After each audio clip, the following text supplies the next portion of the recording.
IDFM, bonsoir à toutes, bonsoir à tous. On va un peu se relaxer ce soir, on va se faire plaisir, on va essayer d'avoir un peu moins chaud ce soir avec Jean-Pierre Grouin. Il est spécialiste en shiatsu et en hypnose. On va parler des bienfaits du shiatsu. Je vais juste arrêter Excusez-moi, on va lui dire bonjour à Jean-Pierre. Jean-Pierre, bonjour. Bonjour. Alors dites-nous un peu qui vous êtes. Ben oui, effectivement, je suis un thérapeute couteau suisse, on peut dire. Je suis un thérapeute aussi bien en shiatsu, hypnose, réflexologie, radiesthésie, géobiologie, magnétisme. À Paris. Et bien d'autres choses. Oui, à Paris, dans le 12e. À Paris, dans le 12e. Alors ce soir, je suis contente que vous soyez là.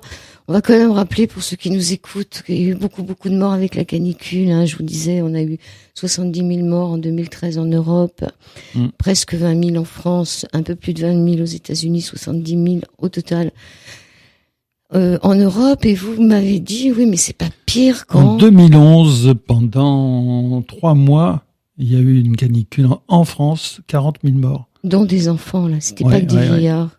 Ouais, beaucoup d'enfants. Ouais. À l'époque, il y avait beaucoup de gens aussi dans la rue. Il y en a pas mal. Il y en a beaucoup là aussi en 2019. Ouais. Je trouve qu'il y en a pas mal. Donc il faut aussi ne pas penser qu'à nos têtes, à nos têtes blanches, mais aussi à nos têtes blondes. C'est bien de le rappeler. Donc pensez-y, hydratez-vous, passez un coup de fil et rappelez-leur qu'il faut boire. On parle ce soir du shiatsu. Ça vient d'où le shiatsu? Shiatsu. Alors, le shiatsu, c'est une inspiration, bien sûr, de la médecine chinoise. C'est une médecine énergétique qui a été, on peut dire, créée par un japonais début du siècle dernier, Namikoshi. Le shiatsu? Oui, le shiatsu. Donc, c'est un travail qui se fait sur les méridiens, et le mot shiatsu, c'est pression des doigts. Voilà. Pression des doigts, des mains ou des pieds ou des deux? Des deux. On le fait avec les mains, les pieds, les coudes. Les coudes, des genoux. Les coudes. Oui, les genoux aussi. C'est pas très courant cela en France parce que bon, en règle générale et la base, ça se fait au sol. En France, les Français n'aiment pas trop être travaillés au sol, donc on travaille plutôt sur une table. C'est surtout les thérapeutes qu'on voilà. envie de s'embêter. Et puis aussi les thérapeutes, bien évidemment. Mais pas qu'en France. Je sais que dans pas mal de pays, même d'Asie, on fait du shiatsu sur table. Voilà. Alors c'est vrai que sur table, mettre les pieds, les coudes, c'est pas très pratique. Voilà. Moi, je ne pratique qu'avec les mains. Uniquement les mains. Alors, qui est-ce qui vient? On vient pourquoi? Alors, depuis 1957, ils disent. Ouais. Il est officiellement reconnu par le gouvernement japonais comme une thérapie à part entière, mais il faut attendre 70 pour que la technique apparaisse en France. Mais elle ne fait toujours pas l'objet d'une législation. Donc, vous n'êtes pas reconnu. De toute façon, aucun massage. Si. Nous sommes, le shiatsu est reconnu depuis à peu près 2 ans ou 3 ans. Donc, il faudrait qu'ils remettent leur truc. 2-3 ans. Mais c'est vrai qu'on a un statut complètement, on peut dire, bâtard. Ouais, comme tous ceux qui font du massage. Oui, tout à fait. Alors, les gens qui viennent vous voir, ils viennent... Mais ce n'est pas du massage, le shiatsu. C'est pas du massage. Ce n'est pas du massage. J'insiste bien, c'est pas du massage. En mode massage, si l'on veut travailler sur les méridiens, on va se retrouver dans la médecine chinoise, et c'est le tuina. Ou le doing, le tuina. Le doing aussi, non? Le doing est une chose très particulière, c'est un automassage. Voilà. Où on travaille sur la totalité du corps. Mais on peut faire un doing le matin pour se dynamiser, un doing le soir pour se relaxer et puis pour bien dormir. Le doing, c'est tout à fait personnel. D'accord. Voilà. Alors sinon, le massage, vous aviez dit un nom là? Oui, le tuina. Le tuina, ça fait partie de la médecine chinoise. C'est un massage qui se fait sur les méridiens, donc on frotte sur les méridiens. En Chine, ça se fait tout habillé et on rajoute en plus souvent un tissu par-dessus les vêtements pour ne pas abîmer les vêtements parce qu'on frotte très très fort sur les vêtements. Quand on a terminé une séance, au bout d'1 heure, on a un corps complètement enflammé et c'est pas très agréable. En Europe et en France, on n'aime pas tellement ça. Donc, on pratique un peu plus déshabillé, et ça se fait avec de l'huile. Voilà. Les moxas ou les moxas. Le moxa, c'est tout à fait autre chose. Les moxas, ça chauffe aussi. Hein. Oui, les moxas, ça fait partie de la médecine chinoise. J'en pratique moi aussi à travers mon shiatsu et quelquefois pour différents cas. Actuellement, c'est très intéressant le shiatsu parce que le moxa, pardon. Quand il fait chaud comme ça. Quand il fait chaud, quand les gens boivent beaucoup d'eau et un peu trop d'eau, un peu trop de nourriture comme des melons ou des pastèques, les réactions intestinales sont très rapides. Donc on court après dans des petites pièces et pour arrêter tout ça, on fait du moxa sur le nombril. Ouais. Voilà, et c'est instantané. On peut le faire avec un cigare. On peut le faire aussi. La cigarette, quand on c'est n'a rien. passé. On fait ça avec un cigare. Ils faisaient ça pendant la guerre dans les tranchées. Voilà. Alors vous faites donc ça c'est vieux comme le monde. C'est vieux comme le monde. Le travail de l'énergie sur les méridiens, ça date de la médecine chinoise. Donc on a plus de 4000 ans d'ancienneté. Alors comment vous en êtes arrivé vous à faire ça, aller vers le shiatsu? Qu'est-ce qui la première fois où vous avez rencontré ce shiatsu? Alors je l'ai rencontré parce que je voulais utiliser mes mains. Voilà. C'était une drôle de circonstance en définitive parce que je faisais déjà de l'hypnose. Et comme je voyage pas mal, faire de l'hypnose sur l'étranger, je trouvais ça un peu bloquant. Mais maintenant, j'en ai trouvé la solution. Mais je me suis dit, faisant de l'hypnose où il faut parler, il faut que j'utilise mes mains, puisque j'ai des mains qui, semble-t-il, à cette époque-là, déjà avaient quelque chose. Donc j'ai cherché une pratique où je n'avais pas besoin de parler. Pas besoin d'ustensiles, rien du tout. Donc le shiatsu était bien approprié. Donc on parle pas, on dit pas je viens pour ci, je viens pour ça, on fait quoi? En France, le shiatsu, on vient me voir déjà pour du bien-être, puisque on est reconnu que pour du bien-être, bien évidemment. On sait fort bien que personne ne soigne en dehors de la médecine conventionnelle. C'est eux qui ont les secrets de pouvoir soigner en France. Ouais. Les autres ne soignent jamais. Donc le shiatsu, on vient pour des dérèglements énergétiques des organes. Voilà. Puisque sur les méridiens, les organes, chaque organe a un méridien. Travaillant sur les points qu'on peut appeler communément des points d'acupuncture, puisque c'est à peu près les mêmes points, on fait des pressions donc sur ces points pour pouvoir équilibrer l'énergie de l'organe. Soit pour le booster, soit pour le ralentir, etc. Chaque organe, bien évidemment, a ses fonctions mécaniques, mais a aussi ses fonctions, on peut dire, psychologiques. Un organe comme le foie est l'organe de la colère, des émotions, et tout ce qui peut être perturbant dans une journée. Donc, il n'est pas rare d'avoir des clients, puisque je n'ai pas de patients, des clients ayant un foie un peu trop dynamique, on peut dire. Alors, comment vous vous en rendez compte qu'il est dynamique, ce foie? Déjà, quand j'ai les mains sur la personne, je le sens, puisque je fais la palpation à travers le ventre. Donc très souvent, le foie est un organe qui se laisse pas approcher. Il fait du bruit? Non, il fait pas du bruit. Il va vite se cacher sous les côtes. Donc, en allant le chercher un petit peu, on se rend compte qu'il est un peu trop solide, un peu trop rigide. Ça ne veut pas dire que vous avez une cirrhose, ça veut dire que vous avez un foie un peu trop perturbé par des colères, quelquefois des colères intérieures. Souvent, on me dit, mais je ne suis jamais en colère. C'est peut-être la raison, d'ailleurs. C'est peut-être des colères renfermées. Donc, le foie est un peu trop dynamique et il faut l'apaiser. Je m'en rends compte, bien sûr, en travaillant sur la totalité du méridien du foie. Alors, vous commencez par lequel? Je vous arrête parce que c'est vrai que les médecins, ils tâtent les foies quand même. Oui. Ils font plus trop tirer la langue, mais ils tâtent les foies. Ils tâtent la foie. Ouais, ils tâtent les foies et ils tâtent le ventre. Ça, j'ai remarqué. C'est des pratiques qu'ils font encore. Ouais. Donc, vous commencez toujours par le foie, vous aussi? Non. Quand j'ai une personne qui vient me voir, c'est déjà une discussion. Une discussion où je lui pose la question pourquoi elle vient me voir. Alors là, je réponds à votre première question. J'ai multiples raisons. Des gens, quelquefois, qui viennent me voir pour des sujets qui n'ont rien à voir particulièrement avec le shiatsu. C'est tout simplement parce qu'ils sont perturbés, ils ont des stress, ils ont des maux de ventre, ils ont des maux de tête, ils ont des 1000 maux imaginables. Étant donné que je pratique pas que le shiatsu, vous faites de l'hypnose aussi. Je fais de l'hypnose, oui, bien sûr. Je fais de l'hypnose. Souvent, mes séances, je les déroule en faisant une séance de shiatsu. Dans la séance de shiatsu, je fais de la réflexologie parce que je vais pas passer devant les pieds et les mains sans leur dire bonjour. Et je termine ma séance de shiatsu par ma séance d'hypnose. Voilà.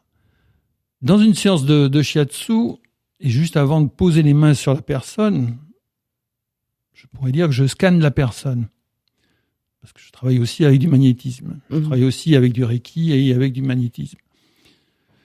Je scanne la personne et je sens les inflammations des organes et tout le reste du corps. Suite, bien sûr, à la discussion qu'on a eue avant, j'ai une confirmation ou pas de ce qu'on a pu me dire. Tout le long du travail de la totalité du corps du shiatsu, je me rends compte si les organes sont perturbés, s'il y en a un qui est trop dynamique, etc. Comme les médecins, médecine chinoise et autrefois les médecins français conventionnels, on prenait le pouls. Eux, ils prenaient le pouls. Nous, on prend aussi le pouls. Ils prennent la tension quand même avec un appareil. Avec un appareil, oui. Sauf qu'en médecine chinoise, on n'a pas qu'un seul pouls. Voilà. On en a plusieurs. On en a plusieurs, voilà. On en a 6, au moins. 9. On en a 9 de chaque côté. Oui. Donc, on a tous les organes à travers les poignets. Donc, déjà, en prenant le pouls, je travaille déjà sur la personne. De par sa couleur de peau, de par sa tension de la peau, etc. Bon, il y a toutes les méthodes de la médecine chinoise que je me suis adapté en même temps sur le shiatsu. Sans oublier, bien sûr, mon magnétisme qui me donne aussi fortement la confirmation ou pas. Et puis tout le long de la séance, je sens, je ressens et je travaille dessus. Une personne qui vient, je le fais donc sur table, je commence par le dos. Et je descends jusqu'au pied. Arrivé au pied, je demande à la personne de se retourner. Je fais le haut du buste, je descends, je fais le ventre, les jambes, et à ce moment-là, je fais les pieds. Terminer les pieds, je remonte sur les mains, et je termine sur la tête.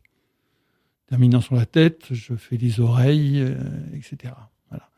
Donc, dans une méthode de shiatsu, on peut dire qu'il y a plein de méthodes, plein de branches que l'on a découpées en France. Voilà. On travaille sur les oreilles, sur les mains, sur les pieds et autres. Et de temps en temps, vous parlez, vous dites des choses. Dans ma séance de shiatsu, je ne parle pas. Je parle beaucoup avant, puisque j'explique à la personne ce qu'est le shiatsu, ce que je vais faire. Si je continue sur de l'hypnose, je lui explique ce qu'est l'hypnose. Mais surtout, je vais chercher avec elle les raisons de ces mots. Puisque en hypnose, on travaille avec des mots contre des mots. Voilà. Donc je vais chercher ses propres mots et ses origines de ces mots. La personne vient très souvent pour un symptôme et non pas pour l'origine de ces mots. Contrairement, bien sûr, à une médecine conventionnelle française, je ne m'occupe pas des symptômes, comme fait couramment, bien sûr, un médecin en médecine chinoise ou en médecine ayurvédique. Ça peut quand même vous définir quel est l'organe qui est malade. Hein. Oui. Les symptômes. Oui, bien sûr. Mais l'organe malade va pas me donner la façon dont je vais le travailler.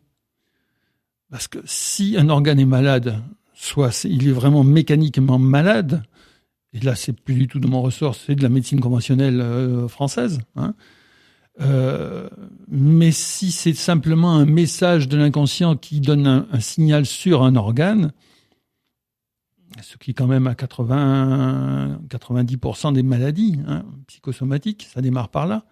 On a des petits mots qu'on n'écoute pas, et si on les écoute pas, ça continue à agrandir et avoir des maladies très importantes. Bon, et là, c'est plutôt notre ressort. On rentre plutôt dans la chirurgie pour d'autres corps de métier. Tant que ça reste sous influence, si vous voulez, de l'inconscient,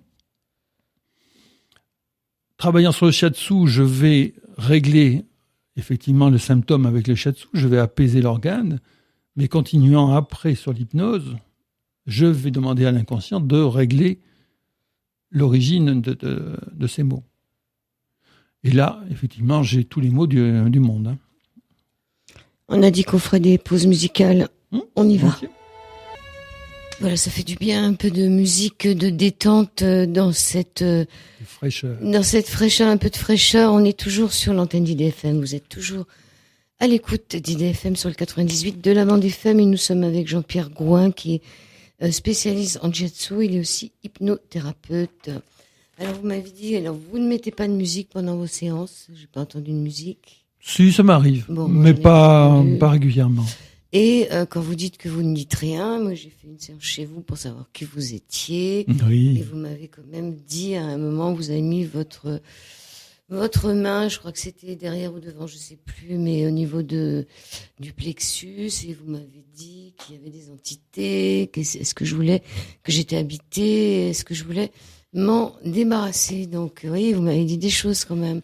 Est-ce que vous dites ça à toutes les séances ? Heureusement non. Heureusement non. Effectivement, bon, ça ne fait plus partie du shiatsu, ça fait partie de ma pratique, ça. Quand on travaille sur les énergies, la personne, le corps a une énergie, on peut dire d'origine, de base, ancestrale même. Et après, on est avec une deuxième énergie. La première énergie, c'est une énergie qui ne se renouvelle pas. Et c'est la plus importante aussi. Et c'est la plus importante. Elle se consume quand on fait des excès trop importants. C'est celle des ancêtres. Voilà. Mais elle se consume quand il y a des excès ou de la drogue ou autre chose. Voilà. Des choses qui rongent le corps. Donc l'énergie en même temps. Et après, il y a une autre énergie que l'on trouve et que l'on alimente avec du sommeil, avec la nourriture et autres. Bien.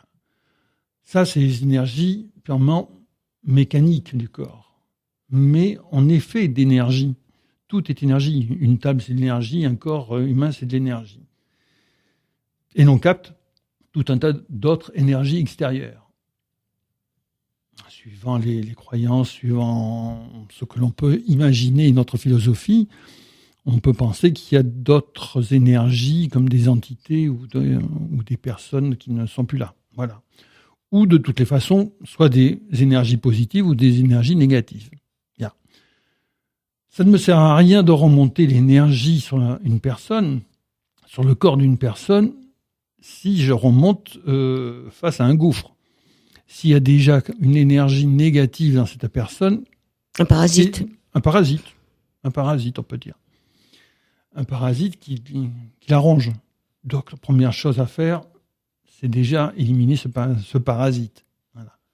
Cet alien. Voilà. Moi, j'aime bien ce mot alien, c'est très bien. C'est peut-être un extraterrestre en plus, alors. Voilà, on peut tout imaginer. Donc, j'élimine cet alien d'abord. Quelquefois, je le dis, quelquefois, je ne le dis pas, bien évidemment. Mais bon, c'est pas important. Mais vous posez la question si la personne veut s'en séparer ou pas. Voilà. En règle générale, oui. Ça ne sert à rien de chercher à guérir quelque chose quand on est tout le temps épuisé. Voilà. Et ça peut arriver. Oui, parce que ça, c'est quand les gens vous disent qu'ils sont fatigués aussi. Oui. Donc, comment vous le sentez ? Ça vous pique sous les doigts ? Comment ça fait ? Je suis curieuse, hein. Non, ça me pique pas obligatoirement sous les doigts. Non. C'est une sensation que j'ai qui est quasiment indéfinissable. Quand une personne rentre, je présume qu'elle n'est pas toute seule. Voilà. Et qui est tout seul alors ? Pas beaucoup, hein. Si, quand même. si. Quand les gens s'aiment, quand les gens s'aiment, ils ne laissent pas la place aux autres. Voilà, ils ne laissent pas la place. C'est l'égoïsme. Non, ils ne laissent pas la place à des énergies négatives. Mais ça Voilà peut ce que je veux dire. Mais qu'est-ce qui vous prouve que ce ne sont que des énergies négatives? Si c'est une énergie qui vous bouffe quelque part, ou qui vous ronge, et qui vous mine et qui vous épuise, pour moi, elle est négative. Voilà, c'est celle-là que j'élimine. Je lui demande tout simplement d'aller voir ailleurs. Mais des gens fatigués, il y en a plein autour de nous. Ils sont pas tous parasités. Heureusement. J'ai pas la même sensation. Voilà. Et puis, faisant de la radiesthésie, derrière, je peux disons, chercher confirmation avec un pendule derrière. Mais bon, ça c'est déjà une toute autre histoire. Donc, quand il y a un parasite ou une énergie négative, j'élimine cette énergie négative et après je commence mon travail. On a une maladie en France, plutôt à travers le monde, que l'on a nommée à la moitié du siècle dernier comme fibromyalgie. Bon. Cette fibromyalgie, quand on interroge d'anciens médecins de médecine chinoise, ils vous disent « nous, on ne connaît pas ». Ce qui paraît très, très bizarre, puisque c'est répandu à travers le monde. Mais quand on leur donne les symptômes, ils disent « ah, mais oui, je connais ». La fibromyalgie est un... Je vais peut-être choquer des gens à qui on a défini comme ayant une fibromyalgie. Je vais peut-être les choquer en disant que c'est un fourre-tout. La médecine conventionnelle, quand elle ne trouve pas quelque chose et quand elle a plusieurs symptômes, comme des fatigues, comme des problèmes de vision, comme des problèmes de sommeil, comme des problèmes de douleur, tout un tas de choses qui ne peuvent pas être analysées mécaniquement par les instruments. La médecine conventionnelle a plutôt tendance à dire êtes-vous sûr que vous êtes malade ? Bon, et ne pas réellement croire le patient. Dans beaucoup de cas, on les envoie encore en médecine psychiatrique. Mais là, je ne vous passe pas les soins. Donc, souvent, ces patients-là, quand ils viennent me voir, ils deviennent des clients, mais quand ils viennent me voir, ce sont des gens qui sont très souvent épuisés. On leur a découvert en France, ils pouvaient très bien avoir une maladie de Lyme ou tout un tas d'autres maladies. Ah, justement, la maladie de Lyme, alors c'est un parasite réel, ça. Ah oui. Et pour vous, il existe quand même. Bien sûr. Cette piqûre de tique. Oui, mais comme Tchernobyl a fait le tour des frontières en France, on n'est pas touché. Alors pour vous, le tique, il laisse pas de cochonnerie. Si, mais pas en France. Vous savez bien qu'en France... Non, mais la maladie de Lyme, elle commence à être reconnue quand même. Oui, bien sûr. La maladie de Lyme, là, on émet depuis la région parisienne. On a 2 gros points en région parisienne. Ça a fâché les Parisiens. C'est le bois de Vincennes et le bois de Boulogne, tout simplement. Les maladies de Lyme, la maladie de Lyme, ce sont des tiques qui se déplacent sur des animaux. Tous les tiques n'ont pas la maladie de Lyme, fort heureusement. Tous les moustiques n'ont pas le palu. C'est un petit peu pareil. Donc, on peut être piqué par un tique sans avoir la maladie de Lyme, fort heureusement. Mais on a 2 gros points en région parisienne, c'est 2 bois. C'est normal puisque ça s'attrape dans les herbes folles et tout ça. Donc, on revient sur la fibromyalgie. Sur la fibromyalgie. Fibromyalgie, donc on a beaucoup de gens qui viennent me voir, parce que je m'en étais fait une spécialité, j'avais fait une thèse sur la fibromyalgie, où j'avais contacté à travers Internet plus de 280 personnes. Aussi bien en France que dans d'autres pays francophones. Première conclusion, abandon total de la médecine conventionnelle, parce qu'ils ne savent absolument pas comment traiter ce problème. Ayant rencontré dans ces 280 personnes contactées, j'en ai rencontré quand même une soixantaine. Où j'ai fait 2-3 séances de mes propres séances, c'est-à-dire shiatsu, hypnose et autres. Dans pas mal de cas, j'ai pu éliminer certains symptômes, dont la fatigue, dont des diagnostics qui n'étaient pas toujours bons, je dois dire dans beaucoup de cas. c'était dû, comme on disait tout à l'heure précédemment, à des énergies négatives qui étaient accrochées à ces personnes. Les parasites. Donc, effaçant ces énergies-là, la personne retrouvait du sommeil, donc retrouvait son immunité, et puis tout le système reprenait sa place. Et le parasitage, il n'est pas forcément d'entités mortes et qui sont décédées ou qui ne sont pas de ce monde. Ça peut être nos propres parasites à nous, c'est-à-dire nos pensées qui... oui, bien sûr. Qui... c'est nos énergies négatives. Oui, ce que disait Serge Marquis, ou ce que dit Don Miguel Ruiz, l'émission d'hier, c'est-à-dire ce petit hamster qu'on a dans la tête et qui nous bouffe la tête. Tout à fait. Dans beaucoup de cas, on je vais dire un mot un peu fort, on s'ensorcelle.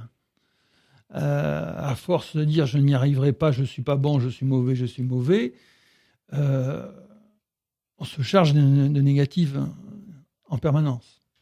Alors comment faire pour se dégager de ces parasites sans forcément être obligé d'aller vous consulter? Je pense qu'il y a des manières. Il y a plein de manières. Comment vous faites, vous? Pour moi-même? Oui. Je pense avoir de façon très très régulière, ou si ce n'est permanente, des pensées positives. Je suis sur une radio, oui, mais je n'écoute pas les radios qui me donnent de l'info en permanence. Voilà. Et là, vous êtes sur la radio où l'on se sent bien.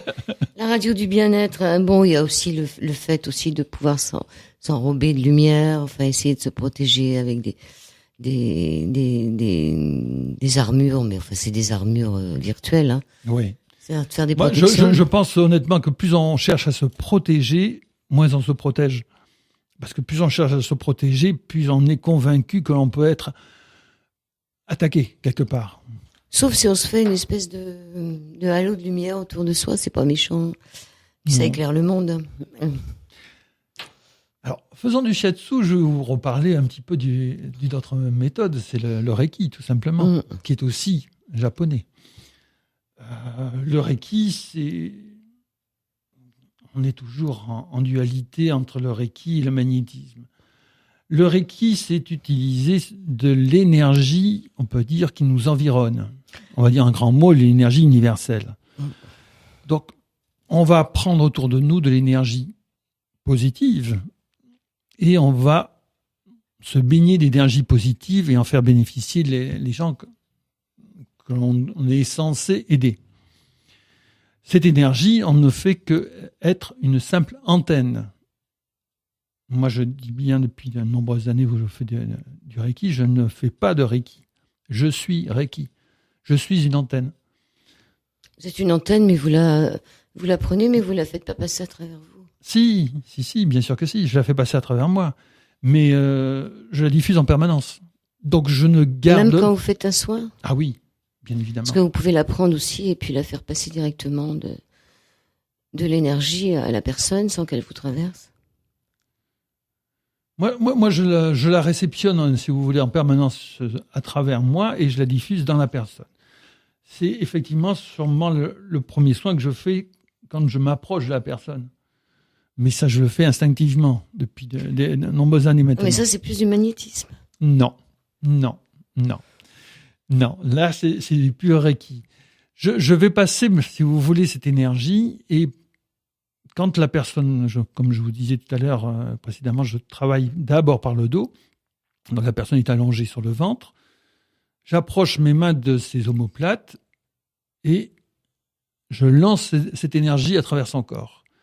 Suivant le blocage de cette énergie... À travers vos mains? À travers mes mains. D'accord. Voilà, à travers mes mains. C'est pas très radiophonique, mais je fais des gestes en même temps. Okay. Donc, à travers mes mains, je lance cette énergie et je sens à quel niveau du corps j'ai un écho ou pas d'écho. Si j'ai pas d'écho, c'est parfait, c'est que ça passe, c'est fluide. En principe, quand la personne vient sur ma table, il y a toujours quelque part un petit blocage où on pourrait dire, en hindouisme, on a les chakras un petit peu désorientés et non alignés. Voilà. Faisant un shiatsu derrière, tout se réaligne, puisque c'est le but du shiatsu. Donc je lance cette énergie, mais c'est pas mon énergie. Quand je continue après... Donc elle a pas de chaleur, elle est ni froide ni chaude. C'est pas comme dans le magnétisme où on va passer sa main sur un corps, on va sentir que c'est froid, que c'est chaud, voilà. Là, ça, c'est la pratique que je fais juste après. D'accord. Ma première pratique, donc Vous scannez. Je lance, si vous voulez, cette énergie qui n'est pas la mienne. Pour scanner. Pour scanner en partie, pour savoir à quel endroit il y a un blocage. Là où il y a des trous, où il y a des pleins. Et après, je scanne la personne avec mon énergie. Et là, c'est du magnétisme. Là, j'utilise ma propre énergie pour scanner la personne. Mais dans mes séances de shiatsu, en définitive, je fais du magnétisme tout le temps. Quand on fait du shiatsu en Asie, c'est assez violent. Beaucoup d'auditeurs, je pense, n'ont peut-être pas fait du shiatsu en Asie, mais ont peut-être une notion de massage thaïlandais. Ce sont des pratiques sympathiques, mais on n'en ressort pas toujours entier. Hein. On s'en remet quand même. Voilà, on s'en remet. C'est bon quand ça s'arrête. Voilà. Le shiatsu en pratique vraiment japonaise, c'est très violent parce que les doigts s'enfoncent vraiment dans le corps. Moi, je ne le fais pas. Je suis les méridiens parce qu'à travers mon magnétisme, je ressens où se trouvent les méridiens et je sens où sont les trous et où sont les bosses dans ces énergies. Et c'est mon magnétisme qui fait la différence. Bien sûr, sur le corps, on a toujours certains points qui sont toujours douloureux. Sur tous les méridiens, on a des points qui sont douloureux. C'est pas de ces points-là que je parle. Ceux-là, je suis sûr que on risque de faire mal à chaque fois. Mais tout le long du corps, on a des points qui peuvent être plus ou moins douloureux et qui nous donnent des indications sur l'organe et sur sa sensibilité et sur son état. Et alors, le fait de le faire travailler, ça le remet en marche. Qu'est-ce que ça lui fait? Ça le rééquilibre, ça l'apaise. Ça peut pas l'enflammer plus? Si le travail est mal fait, peut-être. Oui, effectivement. On peut avoir des effets opposés. Alors, dans une séance de shiatsu, il peut arriver qu'après des séances de shiatsu, la personne se trouve dans un dynamisme, on peut dire, surexcité. Mais en règle générale, moi, quand il passe sur ma table, les gens ne pensent que plus qu'à aller se coucher. Se coucher, bah oui. Se coucher. Donc ils étaient fatigués, ils le sont encore plus. J'ai rééquilibré. Le fait de rééquilibrer les énergies, de jouer avec une partie de bonne taux avec les énergies à travers le corps, effectivement, ça épuise. Ça épuise. Il faut que la personne, après tous les soins énergétiques, bien sûr, boive. Il n'y a pas besoin de grosses canicules pour boire. Il faut vraiment boire après, parce que toutes les toxines sont déplacées. Hein. Donc, on risque de se retrouver avec des toxines concentrées dans les jambes, dans les mollets, dans les pieds, etc.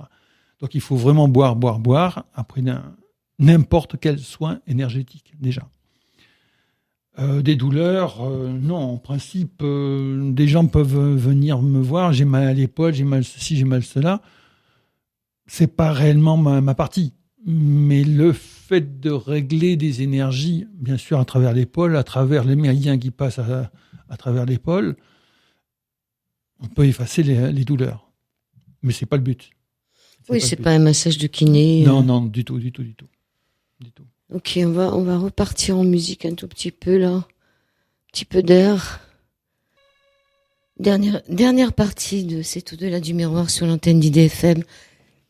Nous sommes avec un bienfait, une sorte de bienfait qui se fait, les bienfaits du shiatsu avec Jean-Pierre Gouin qui a son cabinet à Paris et qui exerce donc à Paris vers Nation.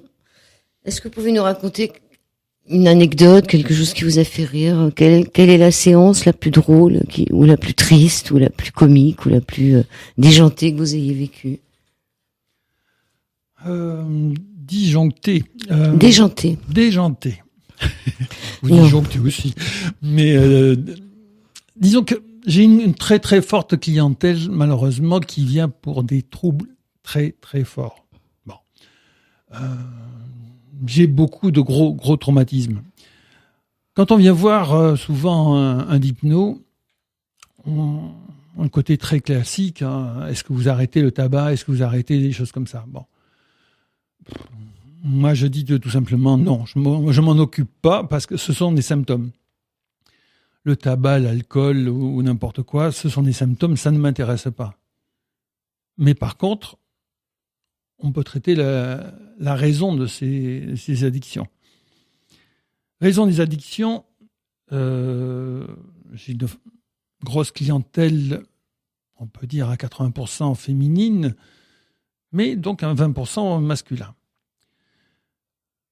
Clientèle masculine comme féminine, une grosse partie de cette clientèle ont subi souvent des gros traumatismes. Quand je parle de traumatisme, je parle d'abus sexuels, aussi bien en enfance qu'à adulte. J'ai des gens qui viennent me consulter pour des traumatismes de guerre, pour des traumatismes d'attentats. Donc, côté rigolo, c'est pas toujours très rigolo. Hein, on peut dire que c'est pas le moindre des choses, c'est pas du tout rigolo. Les symptômes peuvent être curieux. Voilà. J'ai des addictions pour ceci, pour cela. Mais quand on va gratter un petit peu et qu'on va chercher les origines de ces troubles, on est très loin de la rigolade. Voilà. Oui, mais des fois, il y a des séances qui sont drôles. Il y a des choses qui arrivent qui sont drôles. Bon, vous n'êtes pas obligé de dire quelque chose de drôle, mais qu'est-ce qui vous a le plus marqué? Si vous deviez, à la fin de votre vie, vous rappeler une anecdote, ce qui vous a le plus marqué, ça fait combien de temps que vous exercez? Plus de 20 ans? Oui. Ce qui peut être drôle, c'est que bon, j'ai une base d'hypnose ericksonienne. Erickson était un praticien du début du siècle dernier qui travaillait déjà lui-même sous effet de la drogue, puisqu'il avait quelques infirmités et il compensait ses douleurs sous la drogue. Il avait des pratiques, lui, un petit peu particulières. Il donnait des ordres à ses patients qui s'exécutaient. Des choses tout à fait bizarres et saugrenues. Et il m'est arrivé... Du style, vous en avez une? Ah, votre femme vous trompe. Ah, bien. Bon, alors demain matin à 6h, vous vous rendrez à tel endroit et vous ferez le tour du pâté de maison. Mais à 6h01, vous démarrez, pas à 6h02. Hein. Et le patient le faisait. Une fois, deux fois, trois fois.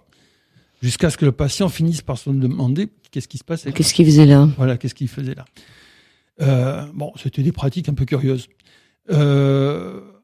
En hypnose, on trouve des choses assez curieuses. Ou des réactions assez curieuses du corps.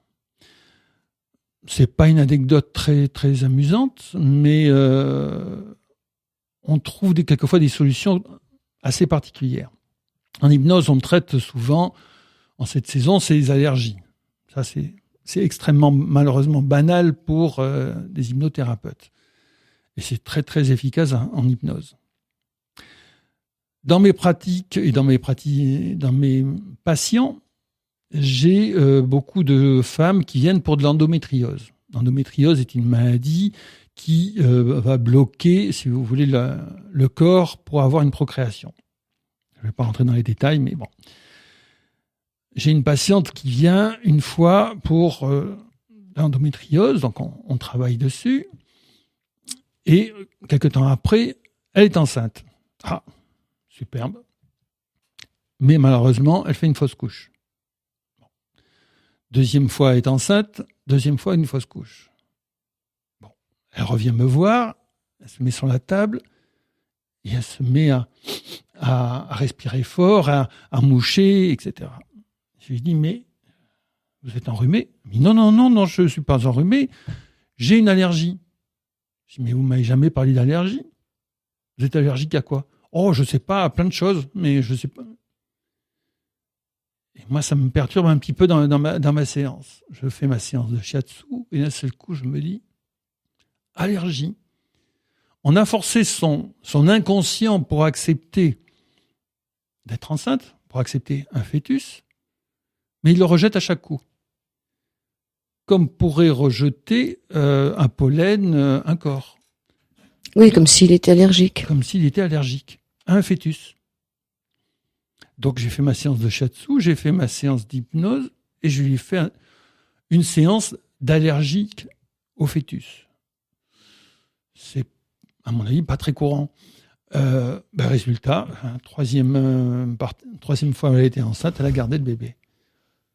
J'en suis assez fier d'avoir traité quelqu'un en allergie pour un fœtus. Ouais, ça c'est comme ces femmes qui veulent être enceintes mais qui ne veulent pas grossir. Oui. Donc c'est un peu difficile. Il y a un peu cela. Souvent, un travail comme ça sur l'endométriose, c'est un duel entre les envies d'être enceinte, un corps et un esprit un inconscient qu'on a formaté pour ne pas avoir d'enfant. Pas d'enfant dans telles conditions. Pas élevé dans un 10 mètres carrés, pas avec ces finances-là, pas avec ce type de compagnon, etc., etc. Pas dans ce monde magnifique. Voilà, pas dans toutes ces conditions-là. Donc, souvent, la petite fille se formate de telle ou telle façon parce qu'elle peut subir des violences ou avoir des violences autour d'elle. Et mécaniquement, elle se dit non, jamais je ne ferai d'enfant dans ces conditions-là. Jamais je n'aurai d'enfant. Mais quand elle est grande, c'est tellement formaté. On en revient au même mot que tout à l'heure. Elle s'est auto-ensorcelée. Donc, il faut lever, si vous voulez, cette énergie négative, d'une façon ou d'une autre. Et l'hypnose est tout à fait adaptée à cela. On lève cette énergie négative et l'inconscient se dit, mais oui, je veux bien un enfant, je veux bien être enceinte. En définitive, je m'étais formaté pour avoir un enfant dans telle ou telle condition, mais c'est avec cet homme-là que j'en veux un. Voilà. Bon, c'est une bonne chose. Donc, hypnose, il faut combien de séances pour un problème? Est-ce que vous faites une séance d'hypnothérapie, la personne retourne chez elle, est-ce qu'elle a besoin de revenir? Très, très bonne question. Je vais me fâcher avec quasiment tous mes collègues. Moi, je considère que si j'ai pas un résultat au bout de 3 séances, il faut que la personne change de thérapeute. C'est que j'ai pas tapé le bon point au bon endroit.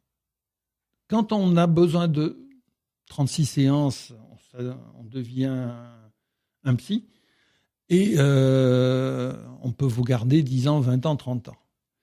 Il ne faut pas oublier que l'hypnose, c'est une thérapie brève. Donc je dis assez souvent, et peut-être avec un esprit du Sud, une séance d'hypnose équivaut à 10 séances de psy. Ou 10 ans, plutôt de 10 ans de psy. Donc ça raccourcit énormément. Et tout simplement parce qu'on va s'attaquer à la cause et non pas aux symptômes. Donc ces CD qu'on écouterait en boucle sur une séance d'hypnose pour n'importe quoi, pour le tabac, pour maigrir, pour je ne sais pas, ça sert à rien? À mes propres yeux, non. Si on rabâche, parce que c'est... Effectivement, on va influencer votre inconscient, ça va toucher votre inconscient, mais on va pas toucher la cause. On va pas toucher la raison pour laquelle vous êtes mis à fumer. Il y a toujours une raison.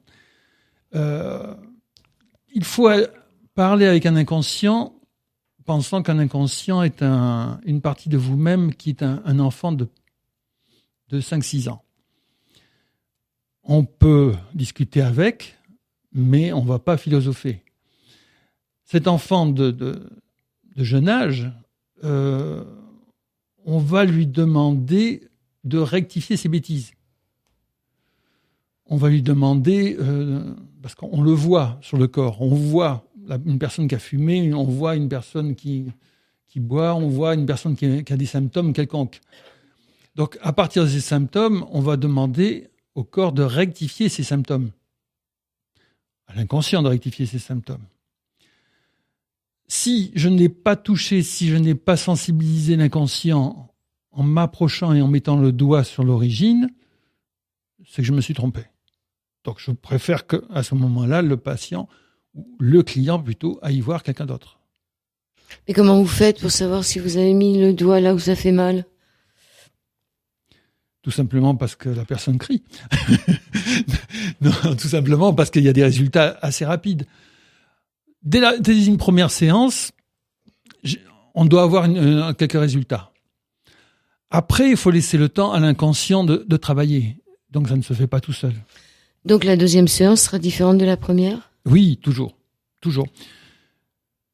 Quand mes séances, une première séance et une deuxième séance, je les intercale à 15 jours d'intervalle. Une troisième séance, je peux dire que c'est à peu près 1 mois après la deuxième séance. On laisse le temps à l'inconscient de commencer à mettre en œuvre ce qu'il doit mettre en œuvre. Et donc les gens doivent se rappeler des phrases chez eux ? Non, rien du tout. Absolument pas. Par confort, ils peuvent même oublier ce qu'on a pu faire pendant la séance d'hypnose. Ça ne sert à rien. C'est pas ça qui va faire le travail. Ce qui va faire le travail, c'est vraiment son inconscient. C'est pas à vous dire, mais qu'est-ce qu'il est en train de me raconter en état d'hypnose ? Je comprends pas ce qu'il me dit. Pourquoi il me parle de ceci, de cela ? Pourquoi il me parle d'eau ? Pourquoi il me parle de château ? Pourquoi il me parle de princesse ou il me dit le bottin ? Ça n'a aucun sens. Parce que c'est l'inconscient qui va apprendre ou percevoir des mots, des phrases de ce que je lui raconte. Il va surtout percevoir des mots et des phrases et des énergies dans mes mots et dans mes phrases. Et c'est ces énergies-là qu'il va mettre en application. On revient encore au shiatsu tout à l'heure et aux autres pratiques. L'hypnose, pour moi, est une pratique énergétique. On n'en a pas beaucoup parlé, mais à l'origine, j'avais fait du shiatsu pour pouvoir pratiquer à l'étranger. Mais je me suis aperçu que je peux faire du shiatsu à l'étranger avec des gens qui ne parlent pas du tout ma langue. C'est le langage du corps. C'est le langage de l'énergie. J'ai un confrère à Paris qui travaille dans un hôpital et qui travaille avec les sourds et muets. Et il met en place une thérapie. Moi, j'ai pratiqué de l'hypnose avec des gens qui ne parlaient que le khmer. Pourquoi pas ? Mais j'ai eu des résultats derrière. C'était assez expérimental pour moi au départ. Mais je me rends compte que ça marche.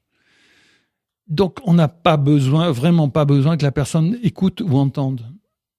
J'avais eu des résultats dans mes tout premiers clients avec simplement un échange de propos avant ma séance. Et comme c'était dans mes tout débuts, j'avais pas perçu que la personne avait décroché et était déjà partie en état d'hypnose. Et pour moi, elle continuait à me parler, elle n'arrêtait plus de me parler, alors qu'elle était en état d'hypnose. Ce qui n'est pas toujours le cas. En principe, les gens ne parlent plus. Mais là, elle continuait à parler, donc j'étais un peu perturbé dans mes premières séances. J'avais fait revenir la personne. Résultat, c'était concluant. Je me dis, mais je n'ai rien fait. Je n'avais eu que des intentions et des énergies pour pouvoir arrêter la dépendance de la personne. Donc, je n'avais pas parlé de sa dépendance. Et c'est là toute ma réflexion et c'est tout ce qui a pu en découler. Maintenant, je peux pratiquer une séance d'hypnose, je pourrais presque dire en lisant le bottin, mais avec d'autres intentions. C'est la voix. C'est la voix, bien sûr. C'est la voix, oui. C'est la voix aussi. Alors, vous appelez Jean-Pierre Grouin, Grouin. Vous êtes thérapeute, shiatsu, hypnose. Vous êtes au 56-58 cours de Vincennes, dans le 12e. Vous avez un site, vous êtes sur Facebook. Principalement, oui. Ouais, sur Facebook, je pense qu'il y en a qu'un. Sur Facebook, vous allez retrouver en même temps mes coordonnées d'un blog qui est en train de se créer. Sur Facebook, j'ai tout un tas d'articles que je fais sur différentes pratiques et sur différents, malheureusement, symptômes. Vous êtes bien noté sur Google et votre téléphone est le 06 14 81 29 91. Mais si vous tapez sur un moteur de recherche, vous aurez tout ce que je viens de vous dire. Qu'est-ce que vous pourriez dire, Jean-Pierre Grouin, pour terminer l'émission ? Prenez soin de vous. Oui, ça va, moi je suis tranquille. Vous m'avez déparasité. On n'a pas trop insisté là-dessus, mais moi je pense que des fois il y a des choses qu'on laisse rentrer parce qu'on a bien envie. Ça serait toute une émission à faire, mais pas avec vous sur un autre sujet. Et en dehors de prendre soin de moi, quand je dis de vous, de tout le monde. J'étais très général. Ouais. Prendre soin de soi, c'est-à-dire surtout, on peut faire des abus, bien sûr. C'est le plaisir aussi de la vie. Mais c'est les abus répétés qui rongent. Ça, c'est pas un secret. Hein. Souvent, quand des personnes ne dorment pas, ont des problèmes de sommeil, on a des heures, et c'est ce qu'on appelle l'horloge des organes, on a des heures de récupération de ces organes. Très souvent, quand des gens ne dorment pas, je peux leur poser la question, mais de quelle heure vous ne dormez pas ? 3 heures, heure du foie, 5 heures les poumons. Voilà. Merci d'y répondre. Mais c'est souvent cela. Mais oui, mais si la personne s'est couchée à 2 heures du matin, elle va pas se réveiller à 3 heures. Ça peut être une fois, mais si c'est tous les soirs, comme ça, bien sûr. Ça, c'est pour des gens qui se couchent relativement tôt. On se décale tous plus ou moins. Oui. Enfin bon. Mais si vous vous couchez tous les jours après 3 heures, vous ratez quelque part le pic de la régénération de votre foie. Voilà. Donc. Se coucher plus tôt. Oui, bien sûr, se coucher plus tôt. C'est une bonne chose. Et dormir. Même faire des petites siestes l'après-midi, surtout quand il fait chaud, dans une pièce bien fraîche. Bon, merci Jean-Pierre Coin. Merci beaucoup.